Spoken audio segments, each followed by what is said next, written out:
Support for the show comes from Nutrafol, the #1 dermatologist-recommended hair growth supplement brand. 1.5 million people have tried Nutrafol, including me.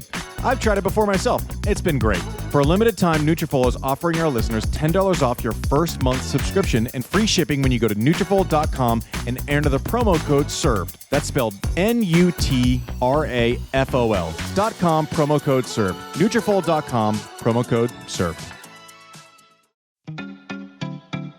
Support for the show comes from Mercury, the banking product that helps entrepreneurs do more with their money. Mercury knows that to an entrepreneur, every financial move means more. A credit card on day one means creating an ad campaign on day two, and a business loan means loading up an inventory for Black Friday. That's why Mercury offers banking that does more, all in one place, so that doing just about anything with your money feels effortless. Visit Mercury.com to learn more.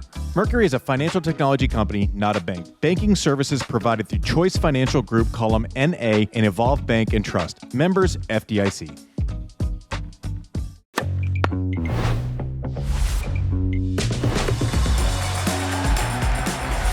Hey everyone, welcome to Served. I'm Andy. Producer Mike is back from France. Yes. Sean and I never left. We've just been here.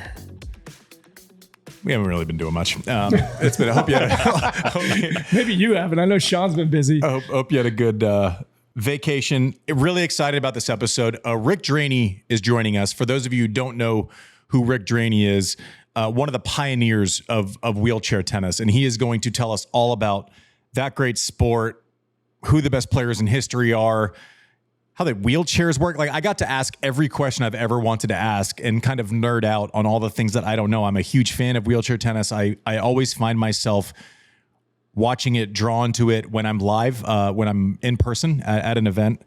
It's something I kind of like to creepily watch, from the shadows of the players' lounge as they're practicing. It's just hoodie up, just like in the corner. Well, I do. I honestly eat alone just so I can watch wheelchair tennis uninterrupted at the U.S. Open. It looks right out over. It's phenomenal, and I can't wait.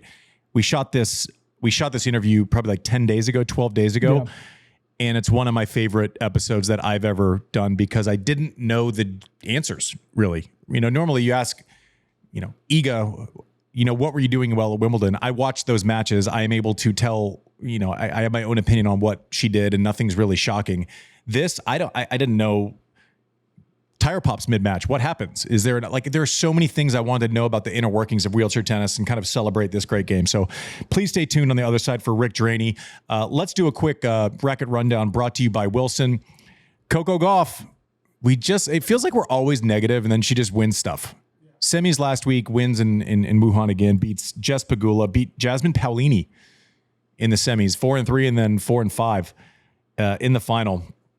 And Jess Pegula, she was all out of sorts in the second set, right? I mean, I think there was an article that you referenced earlier. I was reading the Athletic article, and they called it a Junkball Masterclass by Gauff. But at one point, they said that in the middle of the second set, Gauff had reduced Pegula to shouting that her ball, quote, wasn't going anywhere. Yeah, it's weird because everyone criticizes Coco, and you can't, and we should, right? You shouldn't. It's weird to see someone who's 2 or 3 in the world double fault like she has, and go through those kind of, I guess, mental demons, even though we weren't supposed to call it that at the U.S. Open. I think it was. Obviously, there are technical deficiencies. The forehand comes and goes, and also, I don't think she gets enough credit for when the trajectory on a backhand is straight through the court and it can bruise you with this flat ball, and then mixing up the forehand and then slicing forehands, and then she's able to kind of bring your level down. Everyone was talking about the Roland Garros final. Well, Sabalenka didn't play that well.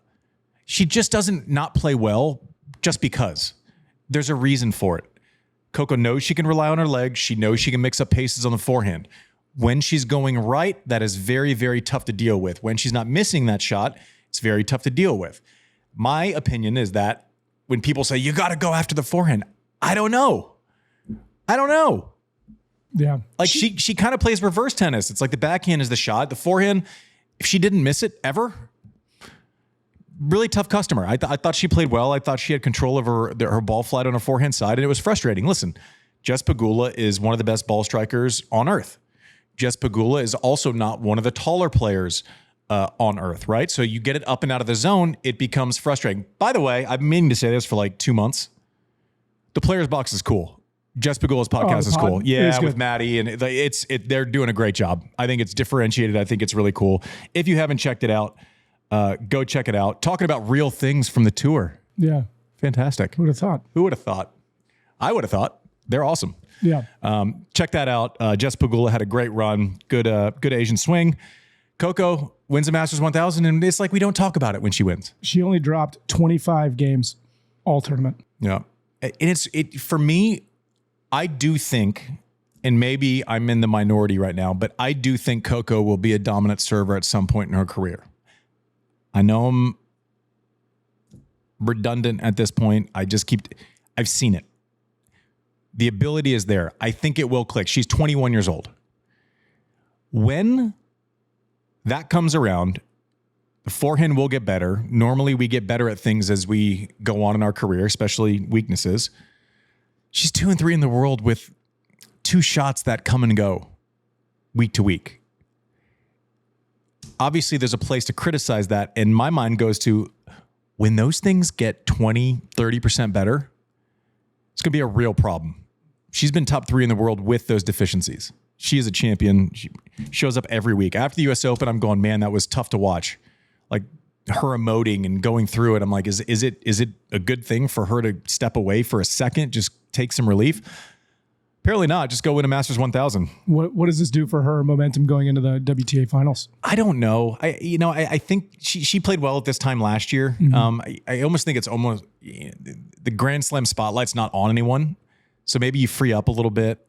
She seemed to play well during this time of year last year, but I don't know. Does beating Pegula in that match change everything going into WTA Tour finals? Probably not, but she'll be confident. She played well 2 weeks in a row. Made semis last week. She played well 2 weeks in a row. So, obviously she's in there, and, everyone kind of has, ebbs and flows throughout the year, right? Sabalenka, you could see her take a sigh of relief when she wins the US Open. I mean, you imagine the matches she lost this year. Different cadences, different feelings at different points in the year. Sinner and Alcaraz, like they had something had to give in Shanghai. Obviously they're not going to win. Vacherot is going to beat Rinderknech in the final. What? Who won their office? Who won? Those of you listening in your car, raise your hand. Actually, don't do anything while you're driving. Unless you're driving a. Who had Vacherot in the office pool? I missed that one. I think we missed that one. Did we miss that one? Yeah, we did. Just me? Just you. I didn't have him. I mean, how fun is tennis, by the way? Guys, 204 decides, fuck it. I'll go to Shanghai. I'm not in qualies, but I'll get in as an alternate. I get it as an alternate. 2 points away from losing in qualies. Runs the table from 204 in the world. Wins a Masters 1000. And beats Novak Djokovic in the semis to make it. Beats Novak Djokovic in the semis to make it. Lost the first set of 6 out of his 8 wins, or 7-9, something insane. This is great. This is a great story. And also, when we look at the tournaments where, Alcaraz wasn't in Shanghai, Sinner went down with cramps, open season, Vacherot. yeah, open season, Vacherot. That's exactly who I went to. I pointed right at him. But let's rewind all the way back to Miami. Mm-hmm. Sinner suspended. Alcaraz loses to David Goffin first round. Menchik wins out from outside. If he wasn't outside the top 50, he was just inside of it. Open season. Interesting. These two guys, they changed the dynamic of a lot of things. First cousins. Yeah. And also, like Vacherot, he had a lot of time. Like, you get these 12-day tournaments. Does he put this together if he has to take on some insane amount of workload where he's doing, winning 6 matches in 7 days? I don't know. There's a lot of time. There's a lot of 3-setters. Props to Rinderknech. He's been building since Wimbledon, where he beat Zverev. Played great at this tournament, beat Medvedev, beat Zverev again, I think. I mean, he's going to be in the top 30 now. Yeah, and well-deserved. This isn't like Vacherot going from 204. That's all on one tournament. Mm-hmm. He lost to someone 874, I think. He lost 6 weeks ago or something. Yep, and then 311 in his last tournament. In the last tournament before Shanghai. But yeah, a month and a half ago, he lost to 874. 874 in the world. That's crazy. I did notice that Vacherot was rocking the breathe right strip on the nose. Was he always?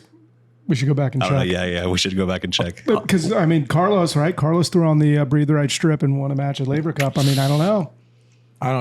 Sean, we were, and this is purely, this is The eye roll so deep from Andy right now for everyone listening on audio. I almost just got a headache from my eye roll. I don't know. Listen, we talked about this last week, Sean. I never wore a breathe right strip. I absolutely would have if someone would have paid me a lot of money. Yeah. 100%. And also, if I had to choose one place to wear a breathe right strip, it would have been a place that's like the smoggiest arena that's ever existed. Yeah. Seriously. Yeah, I know. I'm not lying to you. I know. And if you wear it once and you win a match, You're going to keep going. you got to do it. Yeah. Like if he's going to be wearing it indoors next month somewhere. Like, He's wearing one right now. yeah. To the red carpet. Yeah, he's wearing one right now at breakfast. From 204 to 40 in the world. We actually, John did a quick serve about it on Sunday, Yeah. but we have this little clip from John. It brought up a question I want to ask you. Perfect. Won and it just picked up momentum, kept going, and now he is in the top 40 and is more than $1 million wealthier. I mean, it's an absolutely transformative tournament for him. Not just the finances, but now he'll be able to get into the main draws of event after event after event.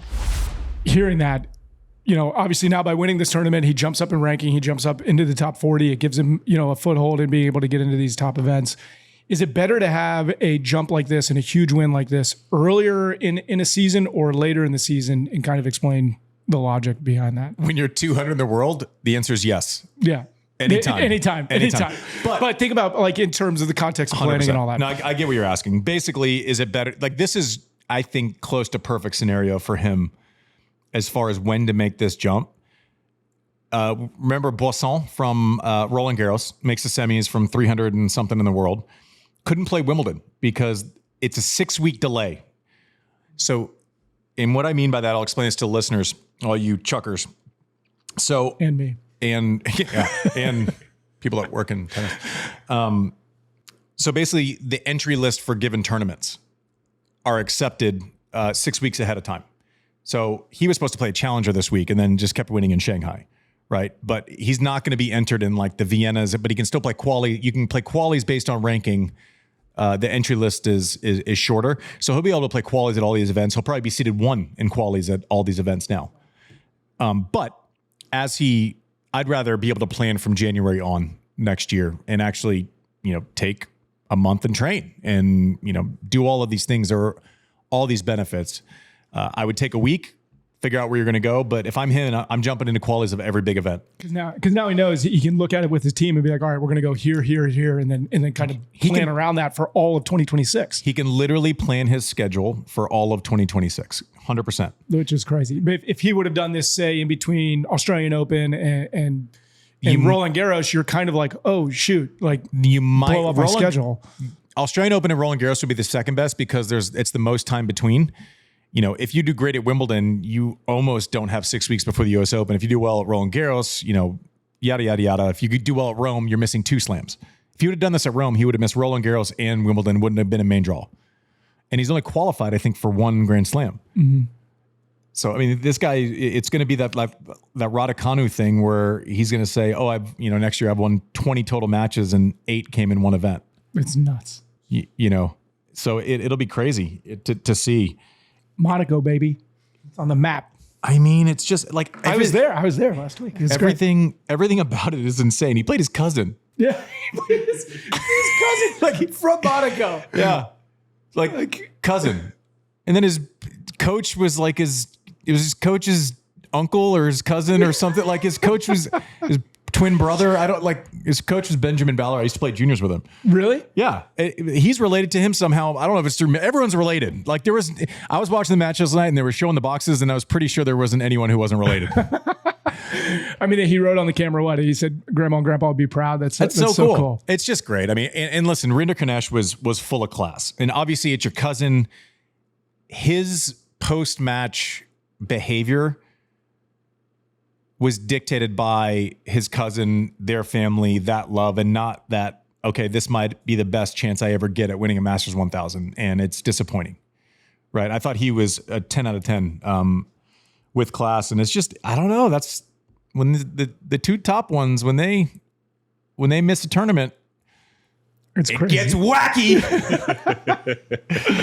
It gets a little crazy. But I don't know. That's cool. It's going to be interesting to see.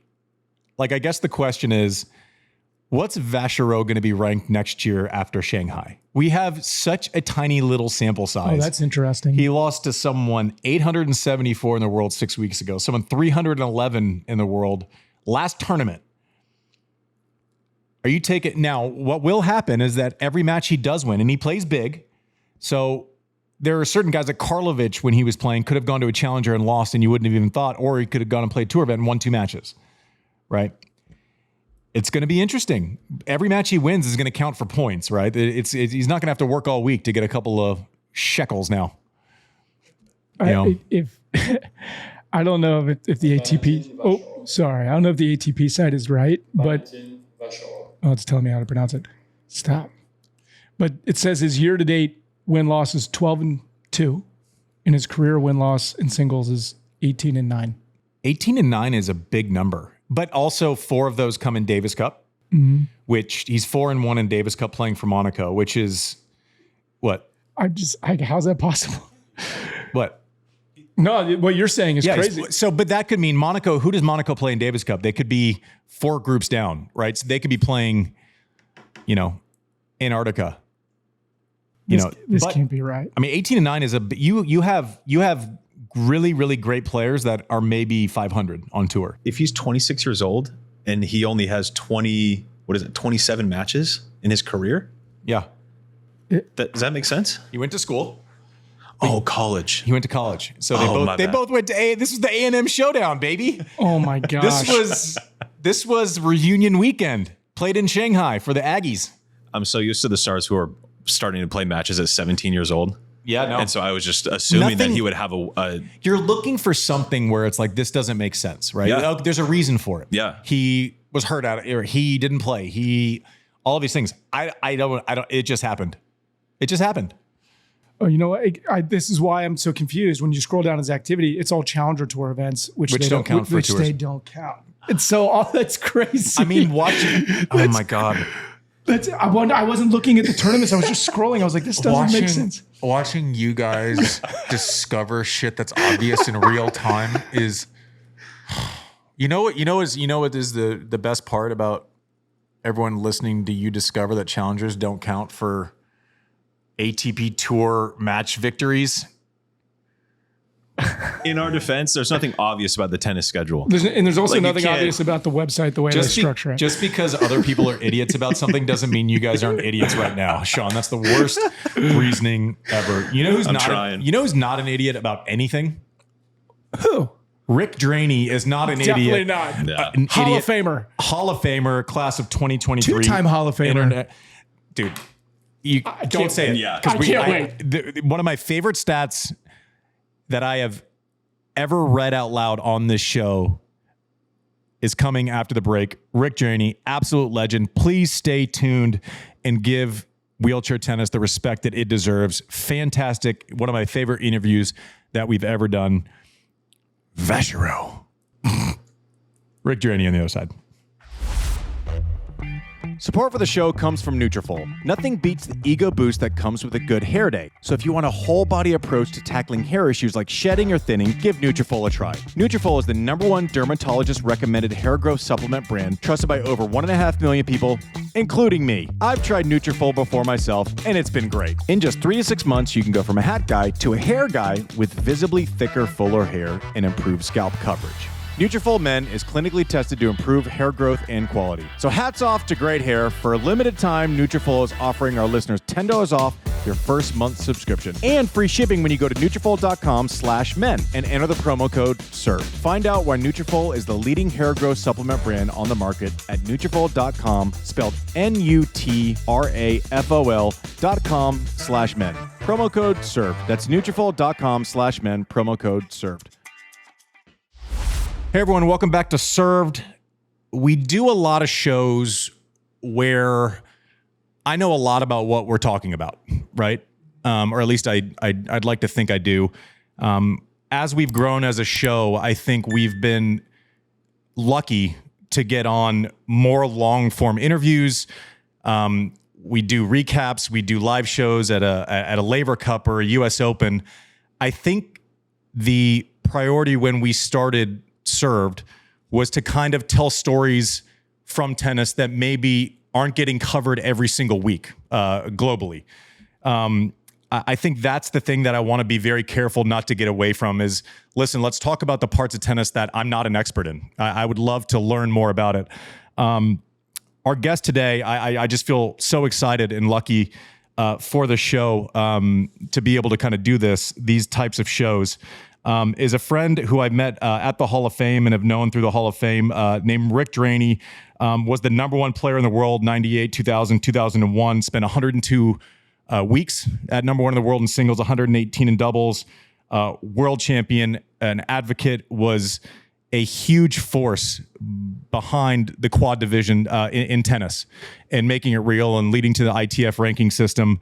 I'm just going to read a quote really quick. I know he's waiting to jump on and have me stop talking, but I'm just going to read something to you just so we can level set what type of person we're talking to today.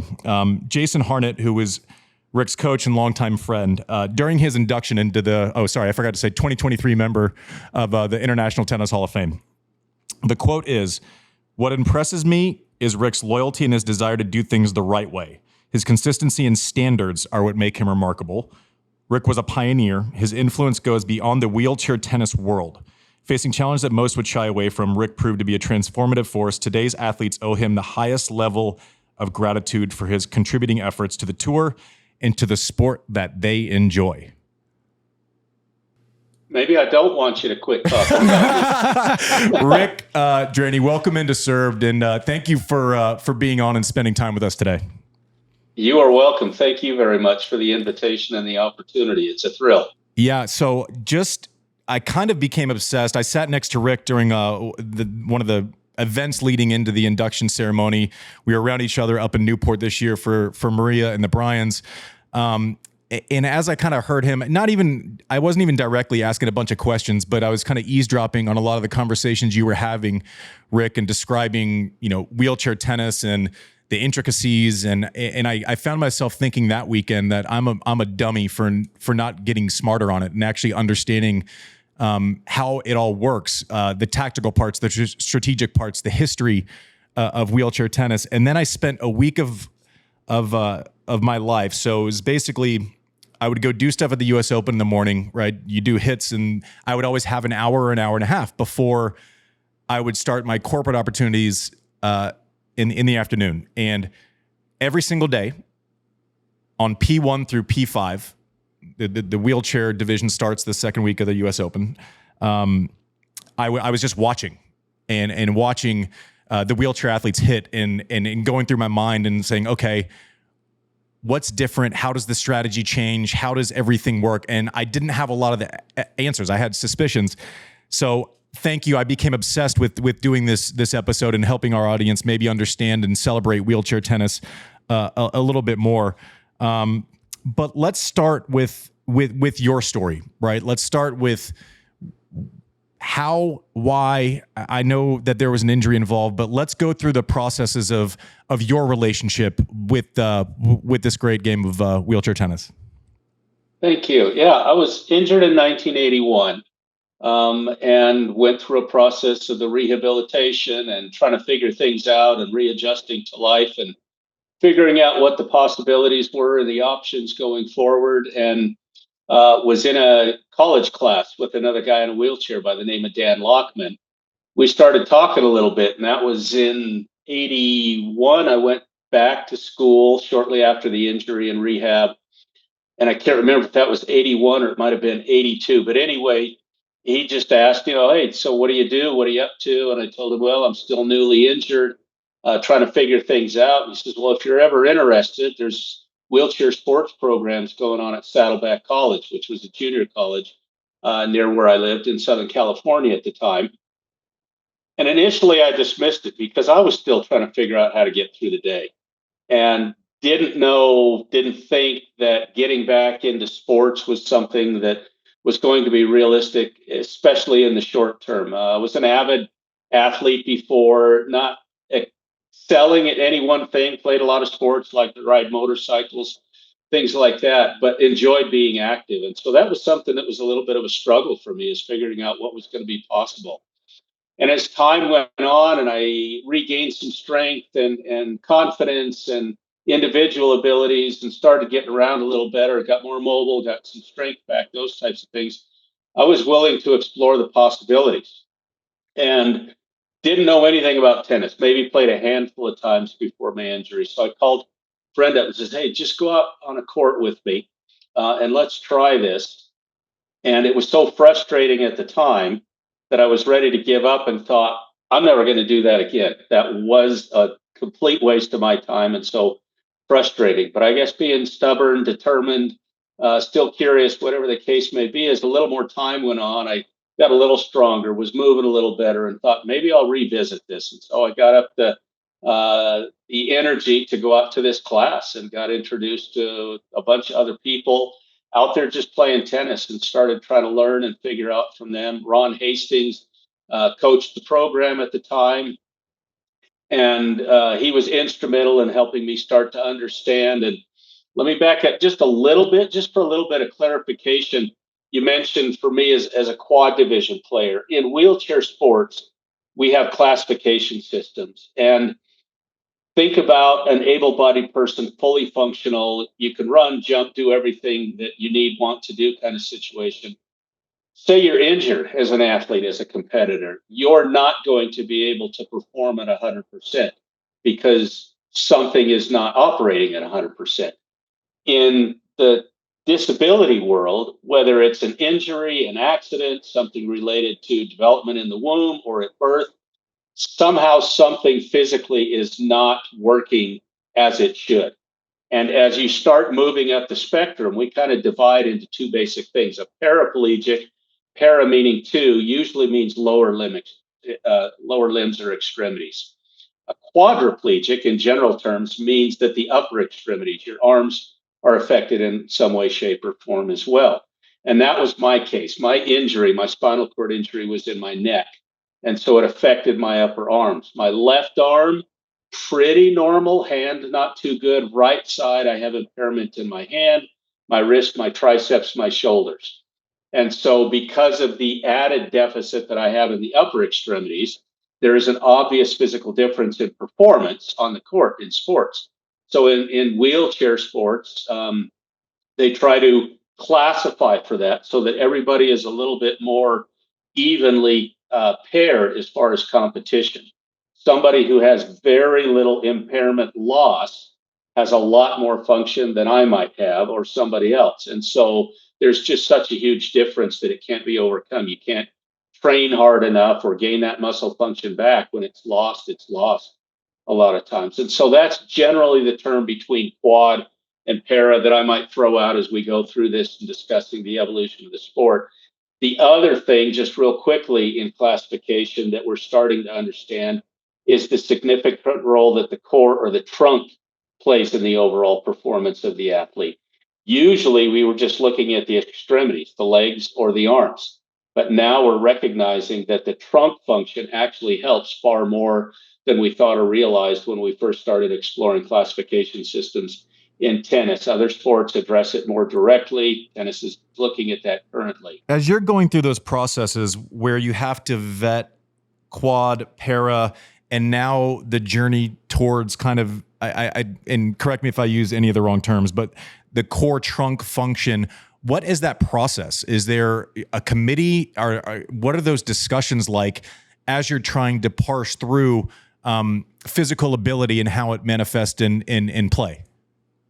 So in wheelchair tennis, initially in the quad division, before we became officially recognized by the ITF, we were kind of self-governing. When Brad Parks, who's credited as the founder of our sport, fellow Hall of Famer, started all of this, he started playing back in '76, but the National Foundation of Wheelchair Tennis officially launched in 1980 under his direction and help from many other amazing people back then. But they had divisions. We had an open division, we had an A, a B, a C, a D division, and then our E division or our quad division. So based on your skill level, your function level, everyone had a place to play, kind of like league tennis, I guess, maybe in the USTA, that you're playing based on your skill level and your abilities kind of thing. So we were self-policing, and it was Brad's vision really was that there was an obvious physical difference between a quad and a para. We want a division for them.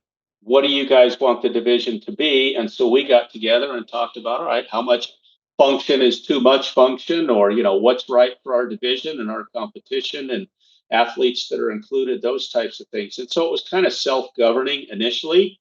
And then the ITF in the 90s, as they got more serious about recognizing the quad division internationally, felt that they needed a more robust system in place for classification. Wheelchair rugby has a classification system specifically for quadriplegics. A lot of the other Paralympic sports have classification systems that identify para athletes, quad athletes within their specific sports. So there were a lot of systems out there. ITF looked at some of those systems, developed their system, addressing the things that they felt were important and relevant at the time, which more often than not, it was spinal cord injured individuals that were playing wheelchair sports back in those days. And so it was a little more clear cut than maybe it is now, with all the different manifestations and profiles of physical abilities or impairments, and how do you classify based on the system and make it as objective and fair as possible, so to speak.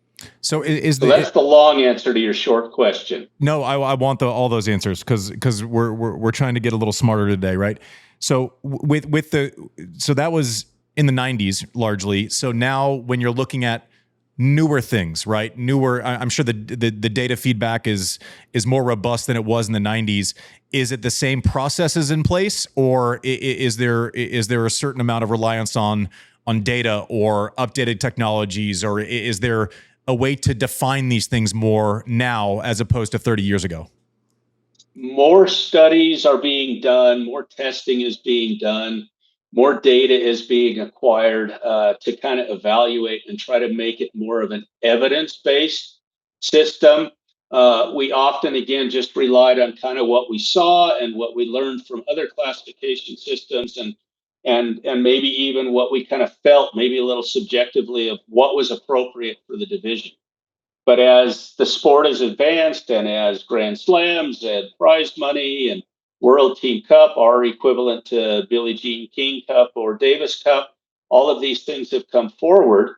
More athletes are interested in competing and participating. And so the idea is we're trying to make it as equitable as we can, just like you don't want doping in sport. You don't want people that are cheating a system, so to speak. Anytime there's a system, there's always a fringe element, and there's a question about whether somebody's on which side of the line when you draw a line, so to speak.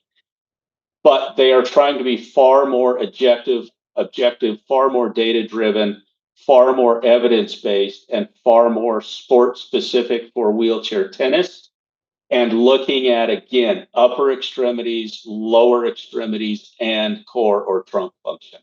So it's becoming more specific in those ways. I was going to wait because this is one of my favorite statistics that I came across when I was doing a deeper dive with research on you, and producer Mike doesn't know this yet. Your mind's about to be blown. You ready?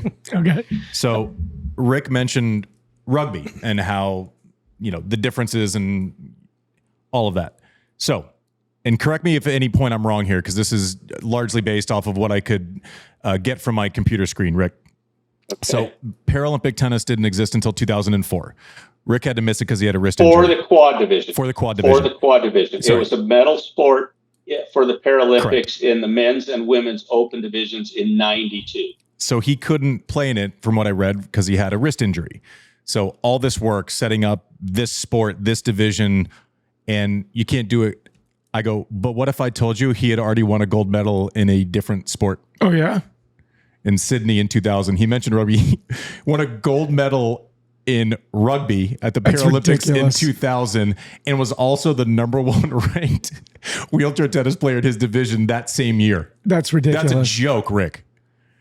It's something I am proud of. I would say so.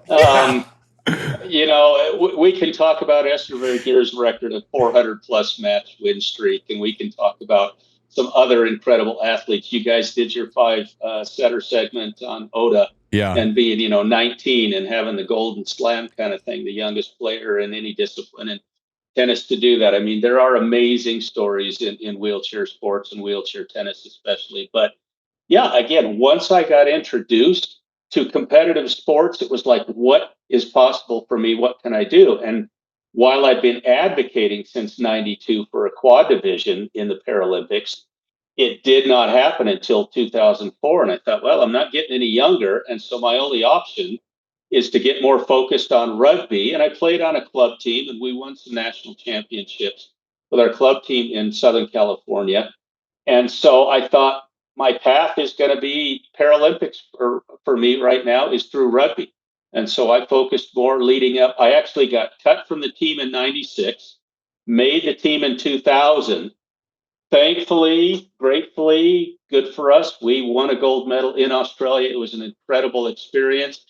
And then finally in 2004, the opportunity for a quad division in Paralympics was presented and available. But I was down in Sydney in the early part of 2004, competing in some events, getting some points, ruptured a tendon in my wrist, missed out on those 2 tournaments and a few others. And so it wasn't realistic. I missed out on qualifying for 04. And then by 08, I pretty much aged out of the sport kind of thing. So am I reading this correctly? Life happens. Am I reading this correctly that you're also a Hall of Famer in rugby? Yes, for the U.S. Wheelchair Rugby Hall of Fame. That's all. Yeah. 2-time Hall of Famer. You're not even a Hall of Famer in one thing, Mike. No, not even close. Yeah. No, that's pretty good. And the great thing about, for me, the 2 sports was that the seasons kind of offset each other back in the day. I always felt I learned something playing tennis that helped me in rugby, and I always felt I was learning things in rugby that helped me in tennis. And so grateful again to have the opportunities I had in both of those sports. I wanna kind of put a pin in who you mentioned, Esther Vergeer. I was lucky enough to be inducted in 2017 with Monique Kalkman. I want to get into Tokito Oda. I basically want to celebrate and shine a light on the Serenas, Rogers, Rafas, the versions of those people that exist in wheelchair tennis. I also don't want to get too far ahead of ourselves, because as you were talking about your journey and how you kind of ended up playing that frustrating first game of tennis, which I think is how all of us start in some way, shape, or form. But my mind went to post-injury. You're in a wheelchair. What's the timeline for any version of fluency in that wheelchair before we even get to sports? That is a good question, and it largely depends on the individual and the type and degree of the injury or disability. There are lower level paras who, have trunk function and full arm function that adaptation, at least from a physical strength standpoint, is far quicker than somebody who, like myself, maybe who was trying to regain the strength, figure out what is balance like without stomach muscles and those types of things. And so it depends, again, on the circumstances, but it can be relatively short and it can take some time. The greater challenge, if you will, for me was that once I started getting stronger, once I was moving around a little better and had that part taken care of, the next big challenge for me was figuring out, how am I going to hold a tennis racket in my hand? Because I literally, I'm right-handed. The fingers on my right hand move very little. So how am I going to secure a racket in my hand so I then can try to figure out how to push to get to a ball, swing, recover, and move back to my place on the court to get ready for the next ball. So when I went to this class at Saddleback, they didn't have a lot of experience with quads. Pretty much everybody there was a para. There were some other quads playing wheelchair tennis at the time. So we tried an ace bandage, and it was good, but when I started swinging, tell me what that means exactly. You tried an ace bandage for explain the process of that. Like what is that? So I had to, and they helped me initially because I had no idea myself what I was going to do. It's like, okay, let's try to position the racket in your right hand. and wrap your fingers around it in such a way that it would mimic the grip that we think you probably want to have, that will still allow you to push, allow you to swing, to do everything. Then we'll start wrapping that ace bandage and pulling it progressively tighter to try to secure those fingers in your thumb around that racket handle. So when you swing hard, it doesn't fly right out or something like that. So we did that and it worked okay. We then wrapped it with some athletic tape afterwards just to try to hold everything in place. But what the challenge then was, that athletic tape was kind of slit against the push rim where we normally would push. And so even though the racket was feeling fairly stable in my hand, I was struggling with the mobility part now. So then one day, whether it was desperation, inspiration, I don't know what, but I thought, what can I do to make better contact between the way that I'm securing the racket in my hand with an ace bandage and athletic tape and the push rim so I can move better? So it came to me, why don't you put the sticky side out of the athletic tape after you've wrapped your hand, put the racket in your hand? So I re-wrapped my hand, if you will, with now the sticky side of the athletic tape on the outside. And all of a sudden, I've got far, far greater contact and friction with that push rim. And it opened up the mobility world side of things for me. Has that become so standard now, practice? For most quadriplegics that use athletic tape, it's probably some variation, some method of that. That is kind of the go-to that allows, again, that better contact with the push rim for the mobility. As I started getting faster on the court, because now my mobility was improved, started swinging harder, getting stronger, those types of things, the the ace bandage, I just couldn't get that tight enough. So shortly into this whole process, I ditched the ace bandage and just went straight athletic tape to the fingers. And the method that I came up with is that I would start on the back of the hand. I would bring it over one finger, pull that finger around, go around my wrist, back to the next finger, repeat that process, the next finger. So I was pulling all four fingers into the racket handle, if you will. And then I would reverse the process for the thumb. So I was trying to get all of my fingers as pulled tightly and securely and snugly around that racket handle as I could, so it was as secure as possible. Now that that's nice and secure and felt relatively comfortable, and I developed, okay, that's consistent, I can feel that's where I want it to be. Then it was that reverse tape method of sticky side out that, again, now it's no different than anybody else pushing, other than whatever limitations you might have in your muscle groups. But it was no longer a limiting factor, the way that I secured the racket in my hand. How long did it take you each time to secure that your hand and the whole thing? Each time you wanted to go have a hit, how long did that take you each time? In the beginning, it was 5 and 10 minutes kind of thing, and maybe even longer if I was tweaking things or adjusting things. Later in my career, I could probably do it 2 to 3 to 4 minutes. It was pretty repetitious by then, and had figured out the method and where I wanted things and which grip and all of that kind of stuff. The other thing that we found, again, just a little bit of a side note, is that after playing for a period of time, that adhesive, the sticky side of the athletic tape, would start to wear off. So on some changeovers, you're over there ripping a layer off kind of thing and then retaping it so that you've got good contact again. But I could do that in the changeover time that we were allowed. It didn't take additional time. So like anything, with frequency and repetition, it becomes more familiar, it becomes easier, it becomes quicker, becomes more consistent. And that ultimately was the goal, was what can I do to make it comfortable? What can I do to make it consistent? And what can I do to maximize my contact with the push rim to maximize my efficiency? And then this is a dumb question, but I'd like to only be dumb once. You say change over time. My mind automatically goes to, is it the same as able-bodied changeover times? So you're having to add this extra layer. Are you afforded more time because of that layer, or is it just like, figure it out and get out there?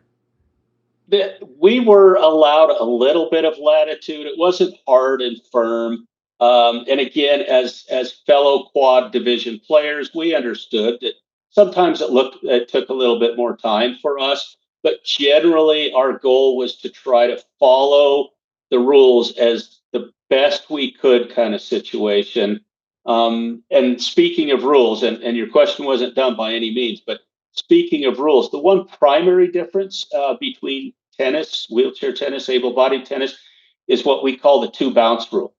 And that stemmed from the early years when Brad first started playing. He was in a standard, heavy, clunky hospital chair. We didn't have sports chairs. That's insane. I want to get to the chairs That's too. insane. Like, Yeah. And so because of the limitations of the chair and mobility, that added bounce was what was necessary. We played deeper behind the baseline.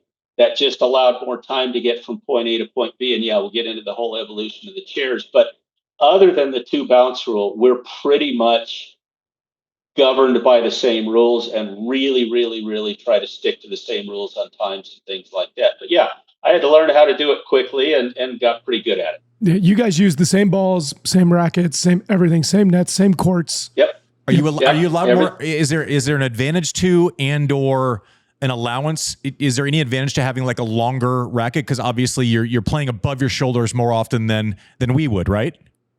Yeah. You don't see many players doing anything out of standard equipment. Obviously, there are sub rackets that are a little bit longer that are still allowed, kind of thing. But again, if you watched and you saw those men and women at the Open playing, I mean, more often than not, they're getting to a ball on one bounce these days as opposed to two. They don't need the extra time. They probably don't need the extra length on the racket. They're just so strong.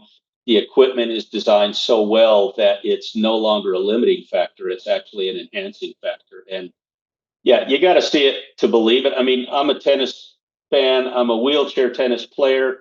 I see the players today and I'm blown away by what they're doing. It's like, wow, that's impressive. Are there ongoing conversations? Is there ever going to be a rule change to where it would be one bounce instead of two? Is that a net negative at an amateur level where you're trying to attract players to this game? I think that's the issue, is that the two bounce rule for intermediate players, beginning players, even some seasoned players that maybe, again, just don't have the physical strength to be as fast as some of the elite level athletes are, that two bounce rule is important. Kind of steer off into a little different direction with this, but Shingo Kunieda, who was the guy in Japan before Tokito came along, and he'll be our next Hall of Famer. 2027 is when wheelchair tennis category comes up again for the Hall of Fame. He's got a record that he's like a Roger. Yeah. He'll be in, okay, kind of thing. I'm gonna I want to get it on record so you don't make any assumptions. I'm gonna vote against Roger. just to make him sweat a little bit. Nothing's. He already has everything. If he's unanimous, I'm going to vomit. I can't handle it. That's right. Yeah, that's right. We can't make it that easy for anybody, right? But I'm all for. But I'm all for your friend. Yeah. That's okay. In. That's a done deal. Whoever's voting, we'll make sure they vote for Shingo and against Roger. Yes, exactly. So Shingo, I was back at the national campus in Orlando, and he and you mentioned Jason Harnett, they were hitting, just training, working out kind of thing. And I was just watching his mobility patterns and looking at his chair setup and how different it is from, what I used back in the day and those kinds of things.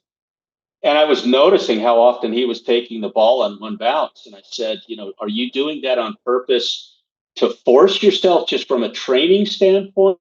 Or is that part of your strategy? And he said, actually, it was more a part of my strategy because the more time I was able to take away from my opponents, the more I could get them on the defensive or out of position. So it was actually a strategy that he had and probably was the first guy to really do it to the degree that he did. And he said in competition, he felt like he was taking a ball on one bounce 70 to 75% of the time or more kind of thing. He was just that quick and that determined that he was just going to keep kind of pressing forward.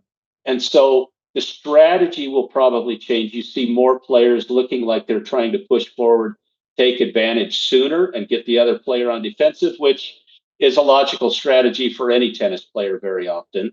Whereas before, when the chair designs were such that they were a little bit more limiting, we didn't really have much of an option but to play more of a behind the baseline game to be able to get to that ball on a second bounce and try to extend the rally.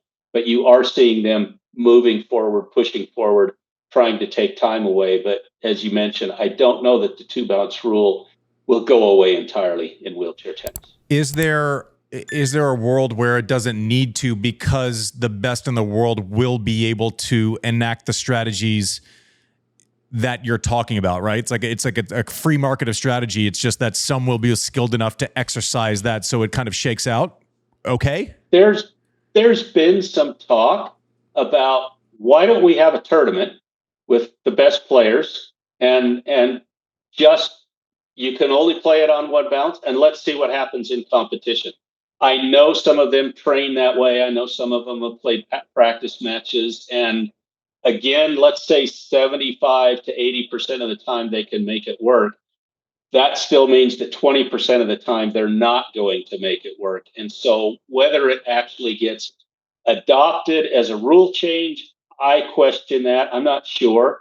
But again, I can see as I watch, the strategy more often is if I can get that ball on 1 bounce, I'm going to take it on 1 bounce and press forward, as opposed to playing deeper and playing it on 2 bounces. So strategy-wise, it's continuing to go in that direction.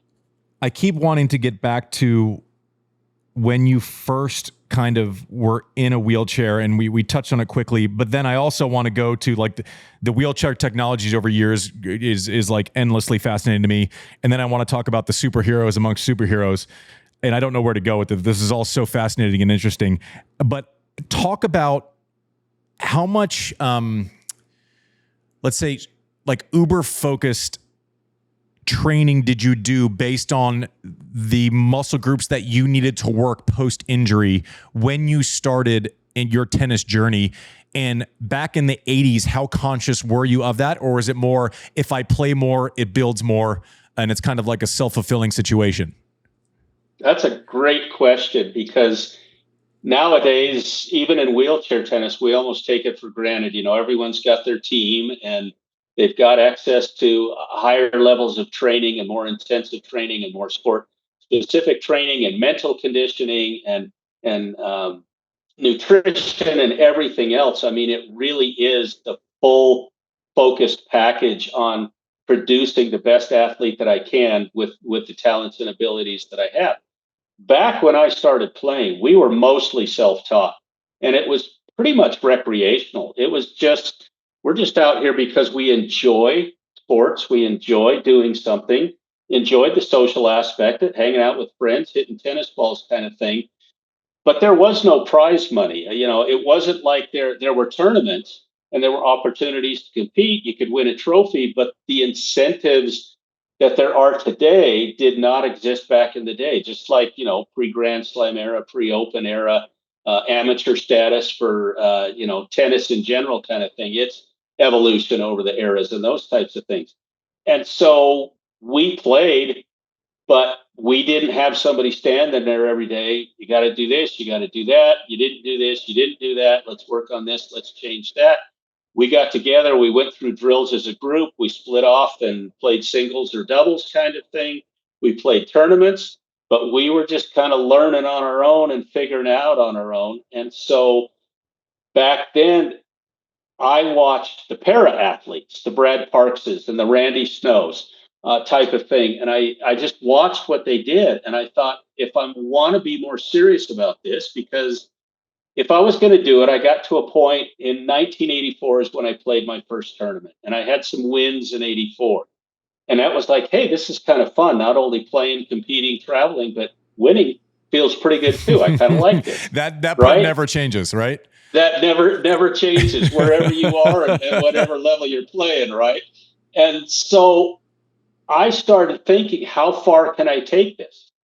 Because not that we were looked down upon in any way, shape, or form, but as quads, we were looked at as different than the paras. And obviously, again, because back in those days, the physical function was pretty obvious. When you watched a quad player playing, you could tell that they had some upper extremity limitations as they were doing what they were doing on the court.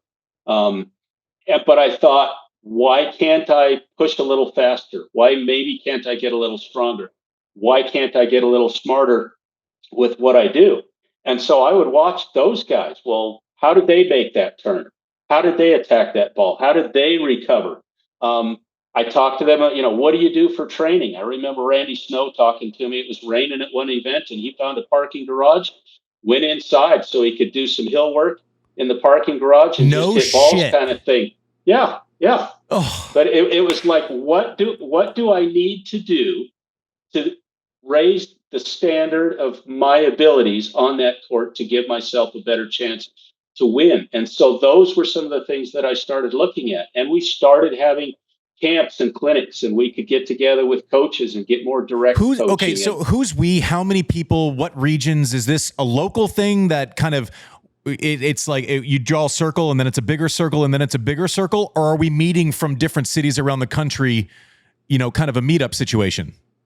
Yes to both. So in Southern California, because the National Foundation of Wheelchair Tennis was established there, that was kind of the hotbed of wheelchair tennis. We had 11 or 12 tournaments from Santa Barbara to San Diego and Inland Empire. So we could play a lot of tennis there.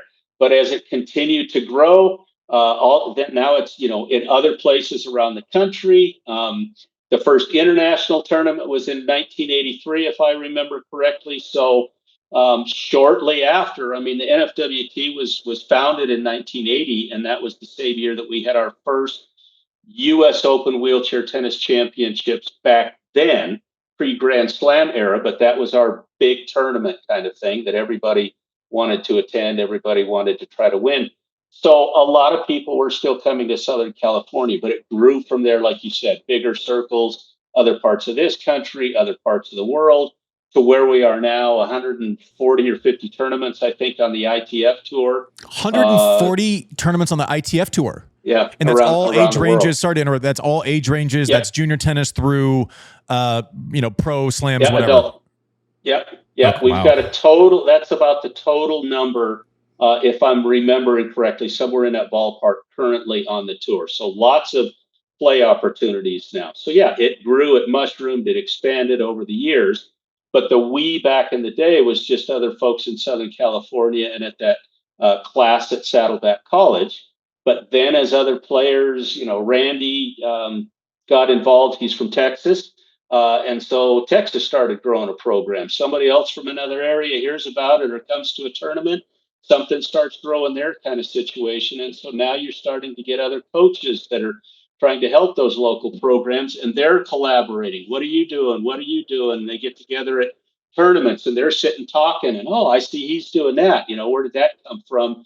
So now some coaching education is kind of getting developed to say, let's put some camps and clinics together, introduce this sport to even more people, and give them a better teaching experience initially than maybe they would get just grabbing a can of balls and a racket and going out on a court with their friends. And so, like everything, that evolution of coaching and training and all of those things grew through the years as, again, once prize money starts getting introduced and Paralympic opportunities, and the ITF has their world rankings and year-end world champions, when those things start coming online, people are willing to get a little more serious about what they want to do because, like you said, winning never gets old, and we all want to have that.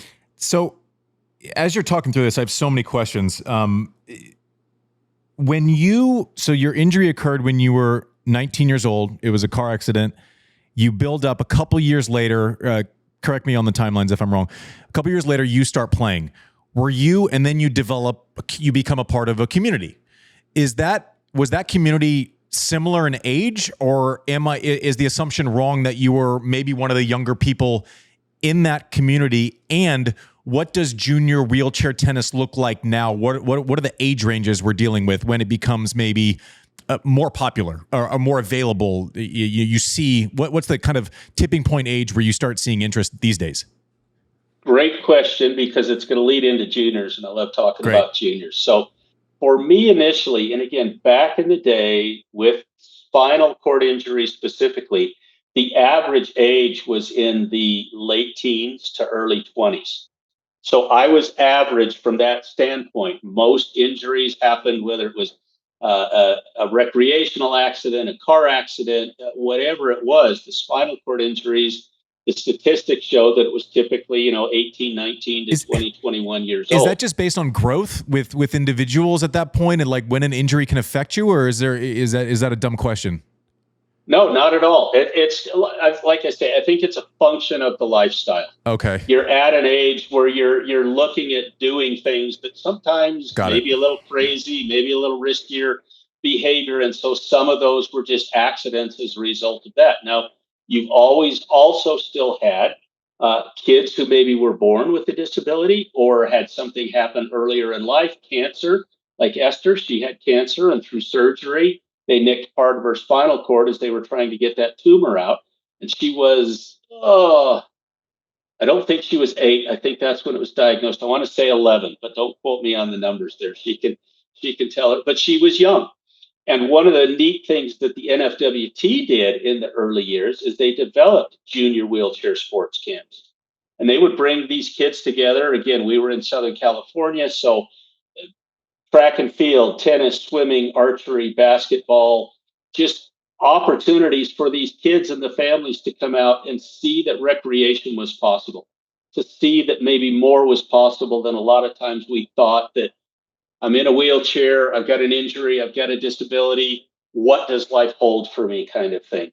And these things were happening with the NFWT. Those programs increased. And so mine was I was 19. We weren't doing anything wrong per se. It was just a car accident. They happen every day, unfortunately. But the age back then of everybody that was in my group, so to speak, probably had a spinal cord injury somewhere in their late teens, early 20s. That was by far the norm for that initial group that I was involved in. So then, if you want, let's fast forward to today for a minute and talk about juniors. You okay with transitioning to that? And it's just exciting to me because, again, I was involved with the NFWT a little bit. I recognized the benefits that I got out of other people doing what they did that helped give me the opportunities that I got to enjoy. So for me, trying to give back, trying to help was something that I wanted to do.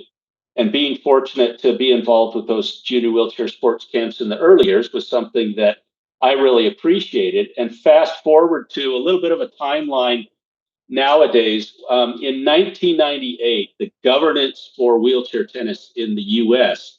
transitioned from the NFWT to the USTA. So 1998, the USTA takes over the governance of wheelchair tennis. Moves along, progresses, continues the programming, everything else that the NFWT had been doing and trying to advocate for and expand opportunities and those types of things. In 2017, there was a little bit more of a focus and a push to look at the junior space. Because at the time, we had 2 to 3 dozen juniors actively playing, competing, traveling in tournaments. But the thought was, we've got this whole collegiate pathway, just like any other kid has. And if you look at the whole plan and view of tennis, you can start from a young age and go on through to, your 80s and 90s. They talk about it being a sport for a lifetime. But even from a competitive pathway standpoint, because we now have international tournaments and more opportunities, and juniors were included in World Team Cup, and juniors are included now at the Grand Slams since 2022, if I remember correctly, at the US Open, first one for that. But they looked at that pathway for juniors and thought about, what about this collegiate space? Scholarships and education, just like anybody else. Go to school, get a degree, compete in tennis, see what the future holds. If you're good enough, there's opportunities to continue on that competitive pathway, but you've established something in your life that's going to help you going forward one way or the other. The integration took place in 2021 at the USTA, where it wasn't like separate wheelchair tennis. So under player development, it became a fully integrated aspect of everything that the USTA focused on. Understood. So there wasn't separate budgets. It was part of the overall budget for player development. They still had maybe a budget per se, But it's like, okay, everything that player development has, everything that high performance has, everything that we do in marketing, everything that we do in every other business unit at the USTA, we're going to be thinking about wheelchair tennis as well. We don't just expect the wheelchair tennis department to be thinking about those things. So as they started to integrate those types of things, we saw that pathway, especially for the juniors, develop, grow, and blossom through that particularly. And as I mentioned, 2022 was the first Grand Slam junior event at the US Open. Now, because of what's happened, we've gone from a couple dozen wheelchair tennis junior players to several hundred wheelchair tennis juniors. Now, it doesn't sound like a lot in the grand scheme of the total population, but you've got to keep in mind that the wheelchair sports community is much smaller than the general population at large. Then the number of those that are interested in playing tennis is even smaller than that. The number that are interested in pursuing it at an elite level and have the resources to do it is even smaller than that. So it's a huge increase for us, even though the number doesn't sound that big, but you think about going from a couple dozen to several hundred, what that does. We went from 2 full-time, if you will, programs at 2 colleges and universities to now having 15 colleges and universities that are recognized by the ITA with their wheelchair tennis programs. Yeah. 2020. Oh, go ahead. I was going to say, like, you keep underselling the number. I played in Kalamazoo in juniors enough times, and that's like the Super Bowl of junior tennis in America, and there's 196, which felt like it was too big of a draw. Right? So you're saying a couple hundred. That's kind of the equivalent for our national championship in able-bodied tennis. So, like, I could dump your own argument on its head pretty quickly, I think. Yeah. Yeah. And again, everything is relative, right? From a percentage standpoint, when we now have our collegiate championships, 15 is way better than 2 as far as the number of colleges that are being represented. So with the ITA governance, we see that there's even more possibility. They first included a team competition at the USTA National Campus in 2023. They also, the NCAA, also had an exhibition at their championships in 2024, and they're now looking at the potential under the emerging sports aspect of what the NCAA does, at seeing what can we do to get wheelchair tennis and maybe even some other wheelchair sports more integrated into the NCAA ecosystem. So all of a sudden, all these juniors that, again, these opportunities didn't exist when I was a kid. Now they have these opportunities, and it's so incredible to see what's happening. One of the other things that I think is really cool about this, 2 things actually, but one, Jason and the others had an integrated camp with some of the able-bodied junior boys and girls and some of the wheelchair players. And it's like, okay, we're going to do drills. We're going to do sprints. Some of you are going to get in a chair and see what that's like. We're all going to go in the gym, and these young boys in the wheelchairs, it's all upper body strength to get that chair around. They're out working, bench pressing, numbers that these other juniors can't imagine, kind of thing. And now they're establishing these friendships and relationships. So as they go to the Grand Slams, as they go to these other events, now they're connecting with each other. We're seeing some of our juniors now living full time in Orlando and training at the national campus, just like, we got Ben there, and things like that. And so that pathway, that experience is now fully open and available to wheelchair tennis players, and in particular our juniors as they're progressing through the space. Amazing. Mike, you got something? Professional career. Yeah, Rick, as you kind of talk about pathway for juniors, right? For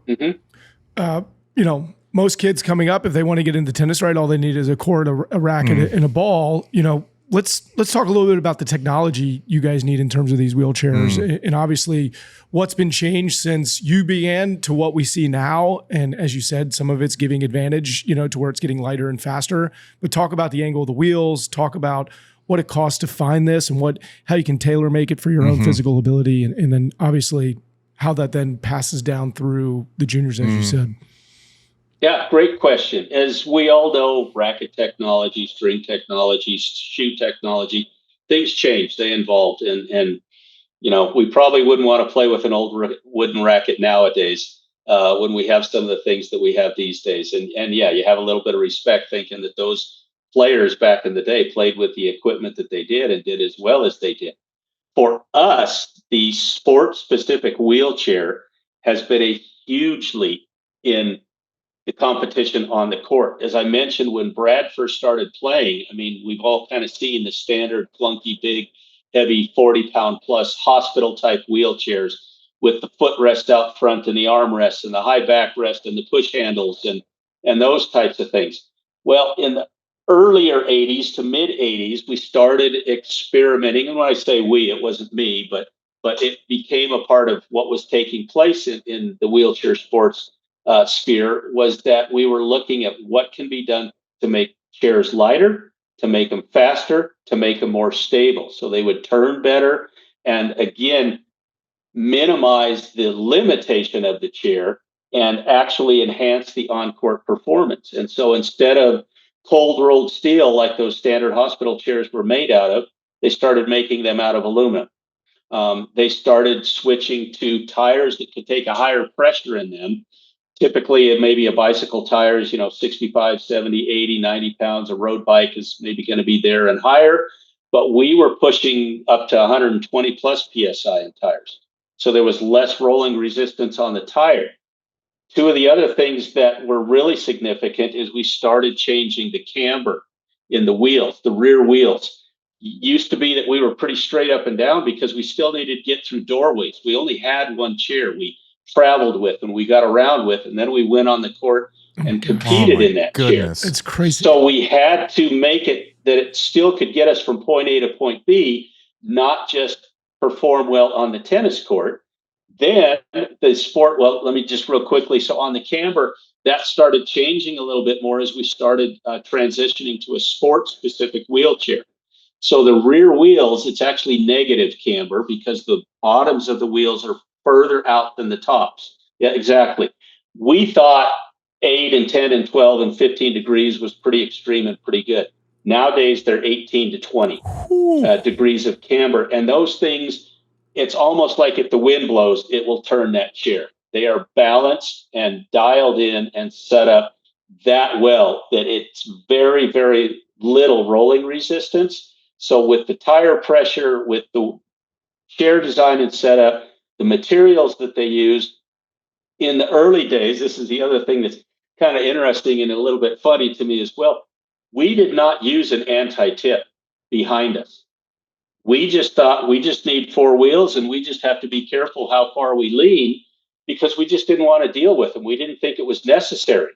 And so you'd see a player go over every once in a while and somebody runs out, helps them up, or they can get up themselves sometimes. But we did not have the advantage of being able to lean back into our backrest. I have a horrible question. I have a horrible question. Was that ever part of strategy? Were like players more known for like going over? There were some that pushed the envelope a little bit more. Is that right? They and now again, you think about like we talked with the camber, the chair is far more stable now for turning and for leaning or reaching for a ball. The chair is longer than it used to be. Again, we wanted the chair kind of small and short and compact. So again, we could get through doorways and get around places in and out of things and things like that.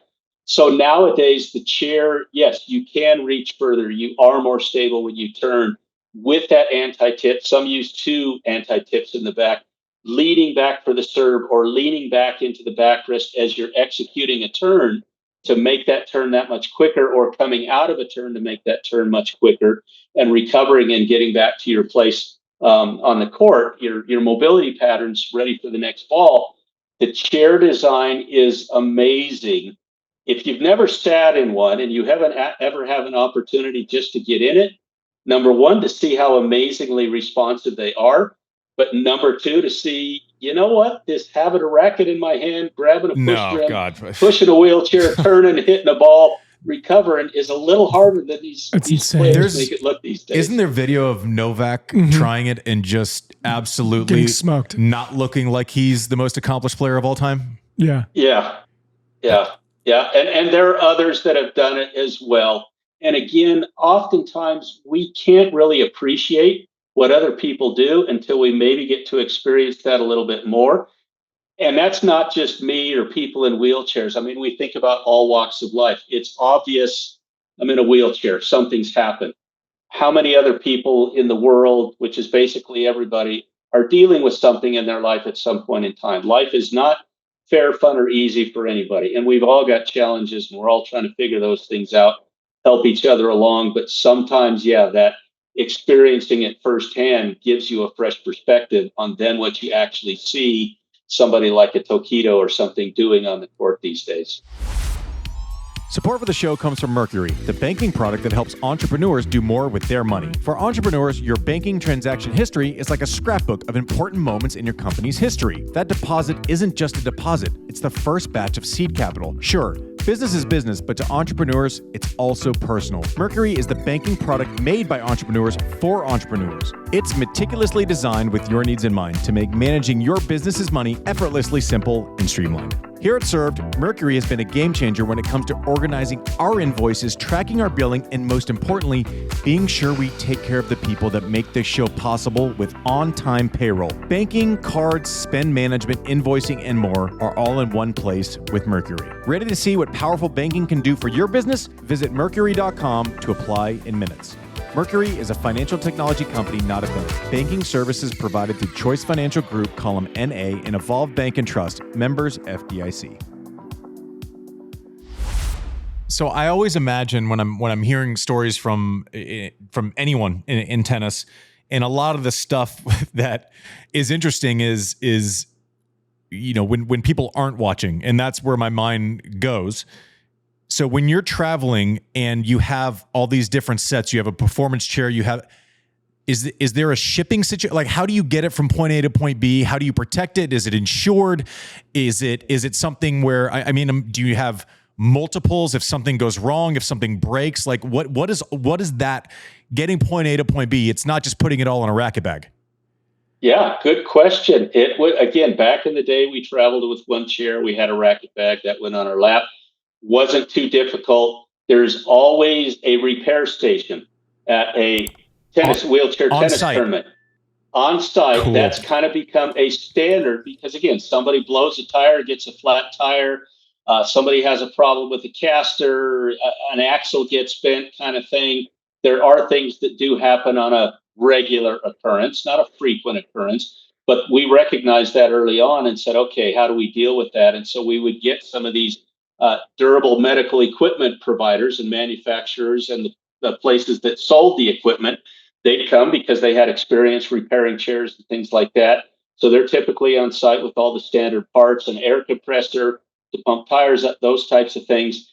When we transitioned to the 2-chair setup, in some ways it almost helped from the standpoint of it. That second chair, the tennis chair, now became the luggage rack. I threw my tennis racket and my bags on the tennis chair, the seat of the tennis chair, and I pushed that in front of me, getting through the airport to check in. And then they would check that baggage at the ticket counter. That's typically where we took it, instead of all the way through the airport. But some players did that as well. In the early years, I don't want to say the airlines were more careful with them, but maybe they were still a little bit heavier than they needed to be. And so they were a little bit more robust and a little less prone to damage in transportation, but it has happened. I, for one, was fortunate that never in my entire career did I have a problem with my everyday chair or my tennis wheelchair in my travels. I had issues, again, on the court or something like that, but I was very fortunate that I never had anything bend, break, or get damaged. But it does happen. The players nowadays, some of them are actually encompassing their chair in some type of a cage setup or a box setup. So if the luggage people are just going to throw it inside, they're going to throw it inside. They might take the wheels off, have it in a separate padded wheel bag. So then the box, the cage around the actual wheelchair tennis frame is a little bit smaller kind of thing, a little bit more manageable. But it is a very real issue. I mean, think about you traveling to a tournament and you show up and some of the equipment that you're used to having in your racket bag or next to you is broken and you don't have a replacement. You have no rackets. For that kind of thing. Yeah. Like yeah. What do you do then? Can you qualify the challenge of that with how expensive these chairs are? Oh, good call. So that's a great question. The least expensive probably tennis chair nowadays, with a decent set of wheels and a decent setup, the equipment that you want on it, I'm going to say $4,000 if you're lucky. They're probably more like $5,000 to $6,000 to maybe even $7,000, depending on any specialized equipment you have on wheelchair setup. They actually make frames out of titanium and aluminum both. Titanium's a little bit lighter kind of thing, but it is a more expensive process. So it's not inexpensive by any means, just as tennis in general is not necessarily an inexpensive sport, but the actual sports equipment, the wheelchairs that we need, they cost a pretty penny. And so that's a challenge. More and more, not in all cases, but even with insurance, they're recognizing the value of sports and recreation and the overall health benefits for individuals. So it is possible to maybe even get a prescription per se for a lightweight everyday chair, maybe even a lightweight sports chair to help increase, again, the physical aspects of your life and your overall health benefits. But that by no means is the case. The elite level players, just like you, Andy, and others, end up with sponsorships, right? They recognize the brand and those types of things, the accomplishments and those types of things. The numbers aren't what they are on, the ATP or the WTA side. But again, we have prize money events and we have players now that are actually making a good living for us as wheelchair tennis players, just playing wheelchair tennis. Put it in perspective, Tokito, for his singles win, won $90,000 at the U.S. Open this last year. So less than first round prize money. I didn't win $90,000 my entire career when I was playing, kind of thing. And so we have grown, we have improved, things are better than they were. Would we like them to be better? Sure. Just like every generation and everybody, we always want to be advocating and pushing for things to improve and increase and those types of things. But we have to be realistic about where we are, where our numbers are. We don't sell out stadiums at the National Tennis Center Yet. Yeah. Someday, maybe. After this podcast, that's going to change, right?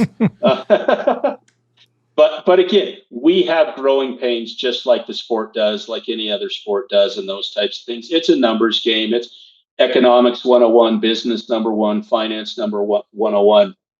You got to make money to grow the brand, to grow the product. And so we're dealing with some of that, but the tour is far better than it was, again, 10 years ago, 20 years ago, 30 years ago, 40 and 50 years ago when this all started. So I have a question, but I also want to just point out something. I'm not great at math, Rick. I didn't go to college. I'm not the smartest person that's ever lived, but $90K to win the US Open versus a $6K offset for a performance chair. And that's from what I gather from what you're saying, that's the introductory cost for something that is considered a performance chair. So just sit with that for a second. I'm going to kind of use this in 2 episodes, this next question, Rick, so bear with me for a second. Are there places and support systems that people can donate to help offset the cost for junior chairs or anything else? We're doing a philanthropy episode in about a month. And with your permission, we'd love to cut and paste this segment if there is someone or somewhere that people can go if they want to help offset the cost for junior players. I so appreciate you asking that question. And the answer is absolutely yes. And whether it's at the local level, at the national level, at the international level, we've got great people at the USTA that we can get in contact with. We've got great people at the ITF that we can get in contact with. We've got, again, programs. All the sections now have wheelchair tennis kind of integrated into them. They're supposed to have somebody at the individual section offices that is familiar with wheelchair tennis and understands the programming and the local needs and what's going on in those areas. And so, you want to just start looking up wheelchair tennis and ways to donate. And do you want to do it at a national level, a local level, anywhere in between? We don't care how many zeros are behind the first number kind of thing. We just appreciate it. And that's always what's, I think, another thing that's really neat about tennis and the tennis community is that, we all kind of have our different spaces, but at the end of the day, it's tennis that brings us all together. Me getting to sit next to Andy Roddick at the Hall of Fame induction ceremony, I never in my wildest dreams thought something like that was going to be possible. And yet here we are now, kind of thing, having these great conversations about wheelchair tennis. It's awesome. Good. Well, so when we cut and paste this, Mike, we're gonna find a place where we can drive traffic and hopefully, listen, if we can cover a chair, 3 chairs, 10 chairs, whatever it is, that'd be great. So we're gonna copy and paste that into our episode that's coming out about a month from now, based on to your point, Rick, the community and the generosity and the precedent that's been set with people giving back in tennis. Listen. Another question I had about the tie. I want to know wear and tear. How long do tires last? And also, you're switching surfaces. We wear different shoes when we go on different surfaces. Do you switch your tires based on surface? That's a great question. It ends up being that for the most part, the chair setup that you have on one surface works almost equally well on another surface. There isn't a lot of change. And part of it is because we're so used to the chair feeling a certain way that if we start changing dynamics of that, now it affects our balance, our stability, our turning, our mobility, those types of things. An interesting side note to that a little bit, Shingo was actually playing in Wimbledon, playing on grass, and had his tires aired up to his normal tire pressure. And as he was playing, he was actually behind in the match. And he felt like he was slipping too much. On a changeover, he actually let air out of his tires, which seems kind of counterintuitive. But that's the level of genius that some of these guys get to, of what is that one little edge that I need? What can I do to tweak something slightly to make it work? He ended up coming back and winning that match. I personally never played on grass. I played on played on clay, hard courts. The clay is more playable than we maybe think it is. It actually rolls quite well because there's some friction, there's some grip, right? Yeah, there's some firmness underneath the top layer, kind of thing, and so you actually move quite well on clay. And so I never really had a different chair setup. Tires, these elite level players, they can need to change tires after a match. After one match, 2 matches. They're moving that much. Shingo, I can't remember how many miles he logged on. He tracked what he did in a match, and so as quickly, as again, I used to be able to get through a whole tournament kind of thing on a set of tires, and maybe even longer kind of deal. But nowadays, I'm guessing they're probably changing tires several times. That completely changes the conversation based on travel. So now we're talking about like tires as well, like. I mean, you have to you have to ship a freaking freight thing to get from tournament to tournament. You've got like I say, you've got a wheel bag or you've got a gear bag, an equipment bag, whatever you're going to do, you're going to bring the basics that you might think you need. Again, axles, that's one thing that not frequently, but can bend. So you better throw a couple of those in a bag. You better throw a few sets of tires in a bag. You better have a couple of extra inner tubes in a bag. Anything that might wear out, you better pack with you, kind of thing, and be ready for that occurrence. You can also, a lot of times, the tire size is pretty standard. Most players nowadays at the elite level are playing on a 26-inch tire. So the tire and the inner tube will be similar for all of the players. So the repair station might have a bunch of those, and they make them available for sale or something like that. So there might be that option as well. But like you and anybody else, you'd better travel with everything that you think you might need for that particular event. Has anybody event. blown a tire in the middle of a match and had to change a tire? Oh, yeah. Yeah. So that's a great question. So does the call-in center, they have the repair center. Do you call into the repair center and the guy comes out and fixes the tire? So like a medical timeout, we do have an equipment timeout. Amazing. And if I remember correctly, these days it's 20 minutes. 20 minutes to change a tire? Somebody that's really good can change a tire in 5 minutes or less. But let's say you crack a frame. Let's say a front caster, for whatever reason, fails, kind of thing, and you need to now undo a couple of bolts or a bolt or something like that. change something out. So there will be times. David Hall, another fellow Hall of Famer, wheelchair tennis player from Australia. Unfortunately, he had a frame crack in the middle of a match at a U.S. Open Wheelchair Tennis Championships many, many years ago. And you can't weld that in 20 minutes kind of situation. And they're built very specific to the individual. So myself and a few others that were also sponsored athletes by the same wheelchair manufacturer, try my frame, a little bit like Goldilocks, trying to find one that might work kind of thing. But he just couldn't find one that was close enough to what he needed to be. And he ended up having to default that match. And so it's a real possibility, but it's a great question. We do recognize that some things will wear, some things will fail, something might need to be repaired. And so they have added an equipment timeout similar to a medical timeout. Man, this is like my brain's going on overload right now. Can I tee us up on some of the greats and some of the legends? Yeah, that's where I was going. You've had a chance to play with. Can I just say he's mentioned Shingo a few times. He has 50 Grand Slam titles.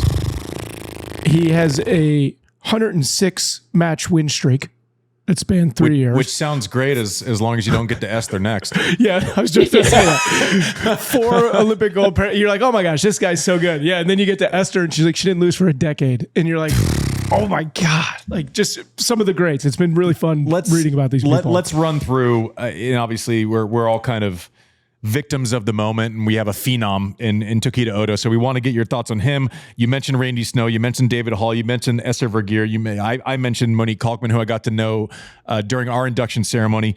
Just run through the superheroes of your sport and give us a little bit on not just how great they are, but like why. Like, look at Randy Snow. How is his game different than a David Hall, than a Shingo, than a Tokito? Let's get super nerdy about this. Okay, and I'll give you my best of all of them. You mentioned Monique. Obviously, we talked about Brad. The one that we haven't mentioned yet is Chantal Van Dierendonk, who was the first really, truly elite level player in the women's division. And interestingly, Chantal, Monique, and Esther are all from the Netherlands. So all 3 of the female players, I don't know what they're doing in that country, but they seem to have a corner on the market in the women's division. Is there a reason, like you mentioned that, but is there like a general, like when you guys and gals are in the locker room, are you going, oh yeah, the Netherlands, they're great because of this thing, right? It's like Spaniards, right? It's like Nadal finishes and then they have this other guy coming in. Like it's nuts. It's not fair. Where do they find them? How do they develop them kind of situation? Because now you've got Dita in the women's division. She's from the Netherlands as well. So four elite level impressive. They got something going on with. They got something going on with their tires. They got some tires. The rest. There's a tire conspiracy out of the Netherlands. I'm starting that rumor right now. The rest of us are trying to figure out what it is and how they do it. They do have some good coaching. They do have some good programming, and obviously that helps. They are a smaller country geographically, and so these players can get together more often and train with the same coaches and work together, those types of things. I think that helps and is an advantage, but it is an interesting phenomenon. Like you say, when you get a string of players from a particular country that become dominant, it's like, all right, what are they doing? We got plenty of people in our court or in our country that are elite level athletes. What are we not missing here? Or what are we missing here that we got to figure out? So I don't have the answer to that, but Chantal, she was a player before she was injured, very fluid, very just clean what she did. She wasn't the fastest player, but she was solidly consistent. She didn't make many mistakes. She had a long reach. She had long arms, and she could reach out and extend, and so she could get to more balls. But just a really beautiful player to watch is kind of the way that I would put it. She was enjoyable to watch. Her fluidity and her consistency and the skill set that she had. Monique, not that she was on the other spectrum, but she to me was kind of one of those grinders. You could tell that she was determined and she worked hard and she pushed hard and she did everything that she could to maximize what she had on the court kind of thing. And again, she had the resume to be worthy of the Hall of Fame, but just somebody that you could tell, all right, work ethic, effort, training, repetition is something that's important. that was something that I picked up from Monique, is that I got to work harder if I want to be better. And I'm not going in any particular order. Brad and Randy. Randy was a junior player before his injury, so he had a little bit of a tennis background. So I think that helped him. But I think he's the one that kind of raised the level of the concept of going from maybe a recreational type wheelchair tennis player who might be a good athlete and had some success, to what does it take on the court and off the court to maximize everything that I possibly had from a training standpoint, from a coaching standpoint. He and Val Moore did a lot with coaching and coaching curriculum back in the day, and helped a lot of other players learn some of those things, and some of his concepts on mobility and strategy and those types of things. It just seemed like his mind was always working about, what can I do next? What can I do better? How can I be even better on the court? Great personality as well, just very engaging. We lost him to interrupt. To draw parallels, I'm sorry to interrupt when you were talking about his unfortunate passing, but was he kind of, would his comp in able-bodied tennis be like, I remember Jimmy Connors coached me. He's like, you guys do all these weights and stuff. I just played more tennis. Like that's what I did. Right. And it was very different than a Lendl who started doing track work, a Jim Courier who was an animal and attacked the sport equally away from the court as it did on the court. Is that similar to what you're talking about with Randy?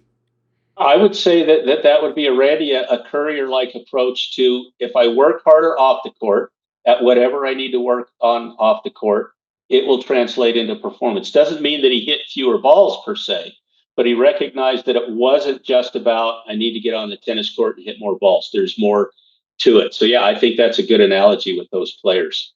Brad probably was an even greater athlete than any of us realize or recognize. We got to remember that he also founded the National Foundation of Wheelchair Tennis and was trying to run that and organize the tournament schedule and organize the wheelchair sports camps for the kids, and dealing with fundraising and dealing with board members and all of the administrative and managerial things that had to happen so the rest of us could go out and have a good time playing tournaments. Is it similar to like a Billie Jean King type figure where all of a sudden she's dealing with all of these other things away from the court, as well as being one of the best players of all time? Yeah.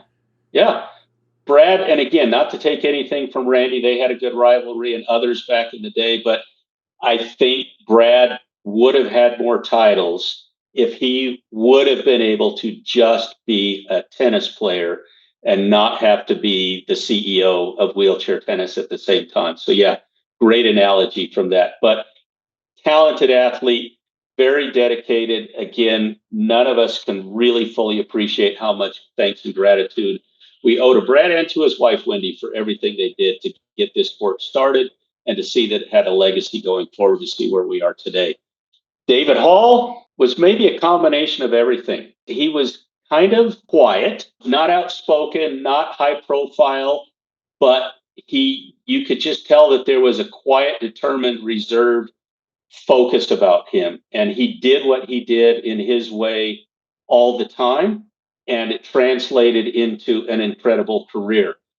He was a great mover without you realizing that he was a great mover. A little bit maybe like Federer kind of thing. He just got to balls. And he was quite consistent, quite steady. He didn't really have anything overpowering about his serve or his game. He had a wicked slice backhand, but he just was a complete player. He could do it all.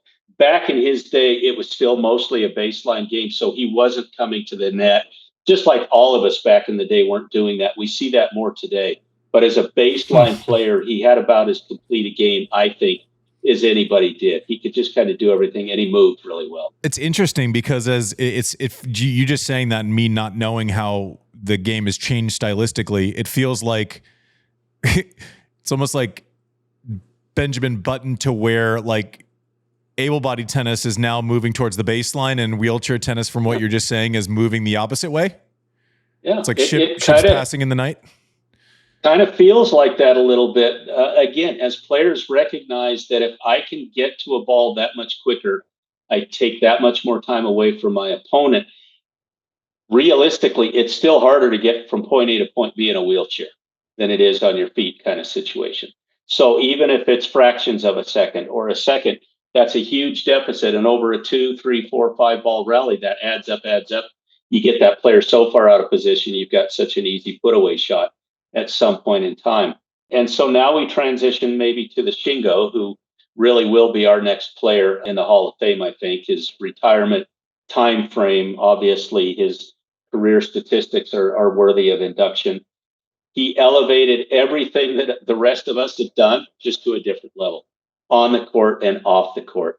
A little bit better in mobility, a little bit better in consistency, a little bit better in strength, a little bit better in power, a little bit better in mindset, a little bit better in training and conditioning and that approach, those types of things. And so he and Esther, to me, are two of my heroes. And two people, Randy as well. I watched Randy a lot, kind of thing, to see what he did. I watched David Hall a lot to see what he did. All of them I watched and tried to study and tried to emulate and thought, all right, they're doing what they're doing. Yeah, maybe they've got a little bit more physical function than I do, but there's nothing that says I can't train harder. There's nothing that says I can't work on consistency. There's nothing that says I can't work on a part of my game that's a weakness and trying maybe not necessarily to always turn it into a strength, but limit the exposure that I have to that weakness kind of thing.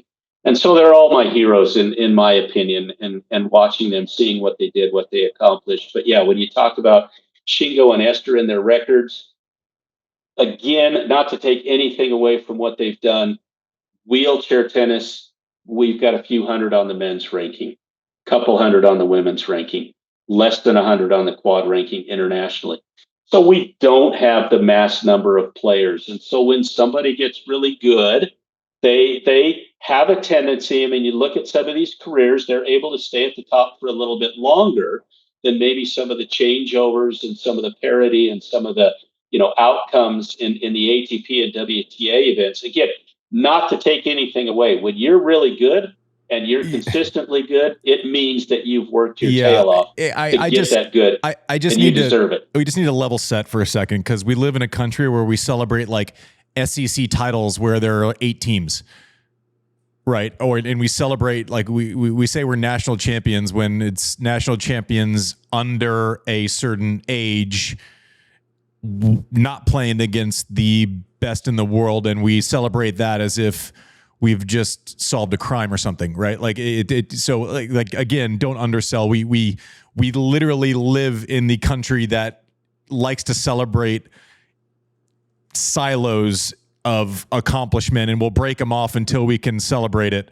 So listen, best on earth is best on earth is best on earth is best on earth. And that's more that we can say about most sports that exist inside of their own little leagues that they've created for their celebrations.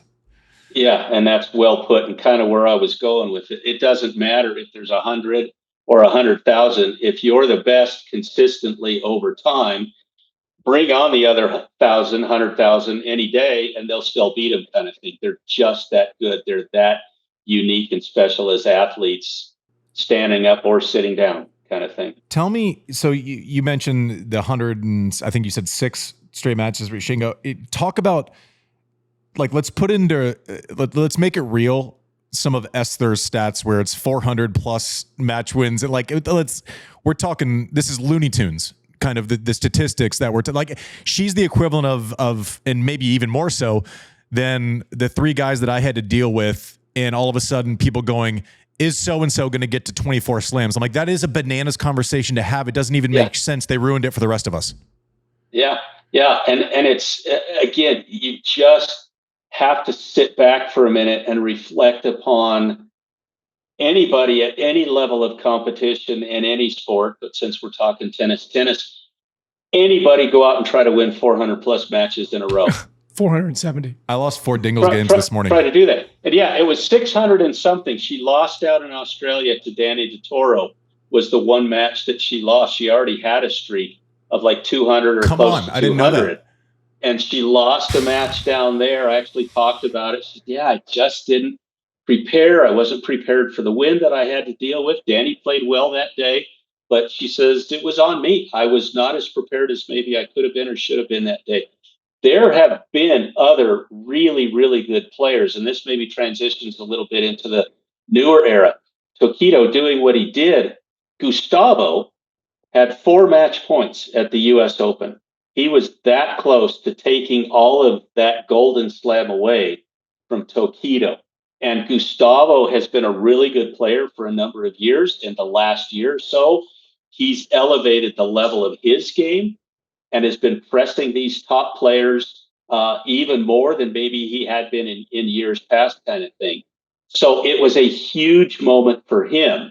But again, it speaks to the quality and the level of play that we have, that Tokito or even Esther, it wasn't a given. They still had to play and prepare. It's not like they just showed up and said, oh, yeah, I can do this. They were tested. They were challenged. Esther was down in a Paralympics match against a fellow countrywoman one year and came back and won that match. They both had their records on the line. Shingo more than one time had his records on the line, but just like greatness at any level, the ones that are up against it find a way in some of those matches that really could go either way to pull that match out, kind of situation. And that's what we're seeing nowadays with Tokito and Shingo before him, kind of thing. Gordy and Alfie from Great Britain, 2 elite level players. I mean, we could go on and talk about everybody, but like you said, greatness is greatness. And when you do it consistently over time, again, doesn't matter if there's 100, 1,000, 100,000, or a million people, they're going to beat them all. One, I mean, thank you for your time. I mean, this has just been an absolute pleasure. I think one of my favorite episodes that we've ever done, and I don't say that lightly because I'm so full of gratitude for the people that choose to share their stories and their time with us. In closing, and I don't want to be overly vague with a question that is very personal and meaningful, but just from hearing the way that you talk about the journey, the ins and outs, the growth, if you went from 2 colleges to 15 colleges in, I don't know, another sport in like pickleball, they would call it the fastest growing sport in the world as opposed to, underselling it at all. But just from the first time you've played to, getting the designation for the quad division in 1998 with the ITF, to seeing the new generation of players, to living through the Esthers into the Tokito and Shingo, do you ever think about what life would or wouldn't have been like if you hadn't been at Saddleback College and they would have had this available to you? Is that something you think about daily? I don't know about daily anymore, but very often. And again, it's interesting when you get informed that you've been nominated number 1 to be inducted into the International Tennis Hall of Fame. And then you get that amazing call that you've actually been elected for induction into the International Tennis Hall of Fame. That's a moment that you start reflecting a lot, I think, on your career. Nobody starts out saying, someday I'm going to get into the International Tennis Hall of Fame. We start out, man, I hope I can win a match someday. I hope I can win a tournament someday. I hope I can win 2 tournaments someday. Hey, this is cool. I've got a career. I really enjoy this. And we go on that process. But for me, there have been a lot of times I thought, man, what if I never had gotten introduced to wheelchair tennis? What would my life be like? Now, I think I still would have had something meaningful and productive to do. I wasn't ready to give up on life. I mean, I think we all go, again, when we're faced with something difficult, we have to figure out how we're going to deal with it, or maybe it deals with us a little bit. And I'd rather be in control as much of the situation as possible. So it was like, all right, it's happened. Now what? What are my options? What are the possibilities? So I'm grateful, again, that I looked at the option and the possibility finally, even though it was as frustrating as it was the first time. But as I've reflected, and I've had a chance to be around Brad a little bit as we celebrated 20 years of wheelchair tennis at the Open, he was there and we got to visit some. And often he's asked, did you ever imagine that it would turn out like this? I don't know that anybody in a sport from 50 years ago can fully think or envision or imagine that it would be where it is 50 years later, kind of thing. And when it is that 50 years later, as we're celebrating 50 years next year for wheelchair tennis, it's to me, it's just, reflecting on the journey and so much gratitude. Like I said, for me being willing to take the chance, for others being willing to provide the opportunity, for sponsors, for donors, for organizers, for tournament directors and volunteers, and on down the line. None of this would have been possible if other people didn't do what they did to provide me the opportunities for competition and success and achievements that I got to experience. And so when I think about it, and I do often, I'll bet it's probably once a week, once every couple of weeks, I think about, man, how cool is this? I hear about something that's happening. I see something. I get to go to the US Open and hand out some trophies to these athletes these days, those types of things. Get to sit next to Andy Roddick at the International Tennis Hall of Fame induction for Maria and the Bryan brothers. Things like that. It's like, I never thought this was possible, but how cool is it that it is? And boy, like you said, I'm really glad I was willing to take that chance and try, as opposed to thinking, I'm too afraid, it's too hard, I don't even want to try. Well, I'll tell you one thing, and I'll speak for our show. You, in the wheelchair tennis community at large, you will always have a friend on our show. If there's anything that we ever need to get smarter about, if 50-year celebrations coming up, if we can add any value to the movement, you have my word that we will do our best to do that. I appreciate you. I appreciate your time. It's been good getting to know you, and I hope this is the first of many conversations, Rick. Thank you very much, Rod. I appreciate Andy for everything that you provided for us and for the opportunities going forward.